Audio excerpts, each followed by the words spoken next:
At this time last year at the Singapore convention, those of you who were there, which is many of you but not all, you might recall that I did a little bit of a summary of the days gone by, because so much does happen in a short period of time and it's so intense and it's so easy to forget everything that's happened and everything that we've seen and heard. And I have been asked to do the same thing again. And so I am going to do the same thing again. I'm not going to be summing up the Singapore convention. I'll be summing up this one, just in case you're wondering. But I was inspired, as many of us were, by Matt's opening of the conference in that Dr Seuss style. And so I thought, seeing as though Matt opened with "Oh, the Places You'll Go" and did the Dr Seuss thing, it only made sense as we get to our final chapter of our convention that I'll also do it as a Dr Seuss. So, with apologies to Dr Seuss and with apologies to Matt England, I bring you "Oh, the Conventions You'll Go." To Melbourne we came, all the girls and us fellas, and the first thing we got was some branded umbrellas. A new chapter began with excitement and tension as we met in the lobby for the start of convention. To the gallery we went with those books on that wall and librarians on stilts, they were so bloody tall. And I saw a bloke propped up high on some sticks, but my eyes deceived me, it was just Jason Dix. We had a few drinks, yet the night was quite tame, and those wacky South Australians, they all dressed the same. Now, in naming the nightclub, we need to be clever. Let's call it the library. Will ASIC guess? No, never. Day one arrived to the convention hall, we hiked. 'Twas a long bloody walk, wish I had brought my bike. Through the doors we were scanned, those big doors that are yellow, into the big room, feeling just a little mellow. A welcome from me, then a welcome from Matt, who now will be known as the Matt in the Hat. Matt the dad read that story from start to finish with passion and oomph that didn't diminish. He kept on reading. He didn't stop. I thought I might have to go hop on pop. Said that man with one son and 3 little daughters, success is guaranteed, 98 3/4. He said success is something we all should go for. Don't just stand around idly waiting for FOFA. First why, then how, first who, then what. I thought, what drugs is this guy got? Unbundle your offer. Unbundle your offer? Matt repeated that phrase over and over. Unbundle your offer? Was this a metaphor? Perhaps a rude pun about the antics of Dominic Strauss-Kahn? Too soon? Too soon? Too soon. Too soon. Too soon. Anne Graham spoke too, the knack engine that could make the most of this conference. She told us we should. Next on the stage was the man with the hair. Mike Walsh was so cool, so chill, debonair. The Fabio of the future looked forward. 'Twas amazing to hear his thoughtful crystal ball gazing. Mike said, the hotel of the future, all our interests it will know. Greg Shupkate's worried if this meant his choice of in-house video.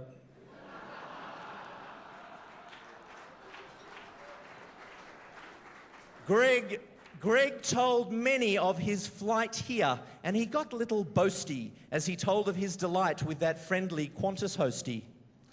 So, in the future, a tech-savvy hotel video automatically will dub a South African accent into Greg's video, Mile High Club. He wishes. Future Mike was great, but Gary Chapman thought it unfair. Not only was he good, but he had so much damn hair. Make no mistake, said Saul S. Lake, and he bemoaned the euro loan, and he gave us a signer, what's happening in China, and had us understanding there's little chance of a hard landing. We should adore our iron ore. We've so much more upon our shore. Shiploads, he said. Shiploads with a P, not shiploads with a T, said Mr. Saul E. quite cheekily. Then up to the stage, the next guy to come was Brian Ash, Fees 5, Faux Fum.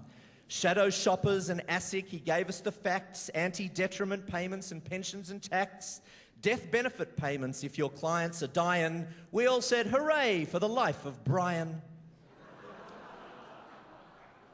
Our workshops were next, all that stuff we were doing, then back in the room from the cool dude from Gruen.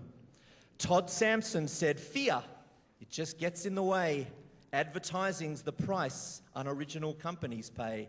They've created a Barbie who goes for a wee, and smoking too much can make you ugly. Think different, Todd said. Innovate if you dare. He and Ed climbed that mountain because it was there. Rent a head, he then said. Go on, do something weird. But whose head, I thought? Greg Shupkate's with that beard? A panel of 3. Now, who could that be? So we said g'day to the heads of today of our industry heads, AFA, FPA, Richard and Mark and our very own Matt. They gave us their thoughts where the profession's at. And then when it was complete, they hobbled off stage with their 2 dodgy feet. From the conference to the hotel, en masse, we did shift, but I just stayed put with that voice in the lift. Up and down I did ride. I stayed in there by choice. 3rd floor, 4th floor, I'm in love with that voice.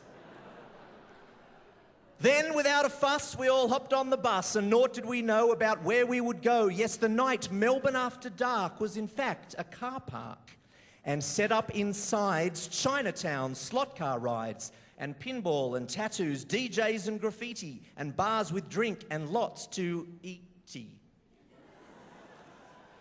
To the nightclub again, like some demented version of that board game Cluedo, Professor Deemer with a schooner in the library. Way to go. Day 2 arrived, to the room we did enter to witness our new hottest male presenter. Our brilliant mind, Costello, no issue did he shirk. We saw another side to him, the one without that smirk. Pick the turning point, own the client, have skin in the game. He didn't try to fudge it, and told the damn good tale of his young son peaking on the budget. But at 21, his son did not think it was at all funny when Daddy Peter flushed a $50 bill down the dunny. Costello's one regret is no more private jet, and yet the top job he does still covet. He might still one day get it. Costello v. Shorten, don't hedge your bet just yet. Then we said g'day to social days. So much to see, so much to do, some golf, or take the kids to the zoo. This year, something new, and lots did go on a pub crawl, renamed Duck and Pinot. Duck and Pinot, or was it Pinot and Duck? Or Puck and Dino, or Vino and Duck? Well, it involves drinking, so who gives a toss? Which brings us to today, with workshops by the scores, despite fatigue and sore heads made worse by those giant yellow doors. And then the super-duper Jackie Cooper, the skier who skied the loop-de-dooper, really impressed the Securitor grouper. Quite super, that trooper. I hope she's insured, perhaps by Booper.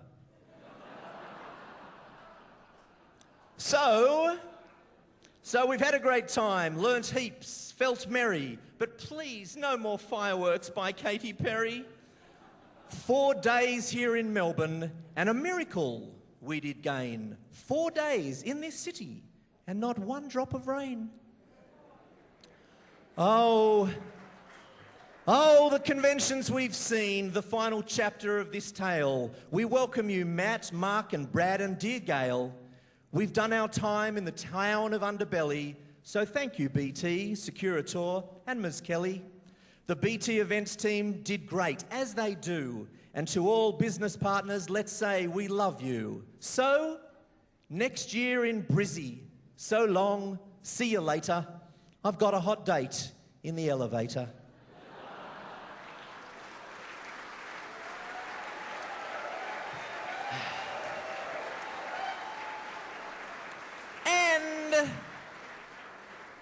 And we all lived happily ever after in the library on the 28th floor. The end. Ladies and gentlemen, tonight's next chapter will kick off a little bit later. Have a great night. We'll be back with chapter 2 a little bit later in the evening. Enjoy.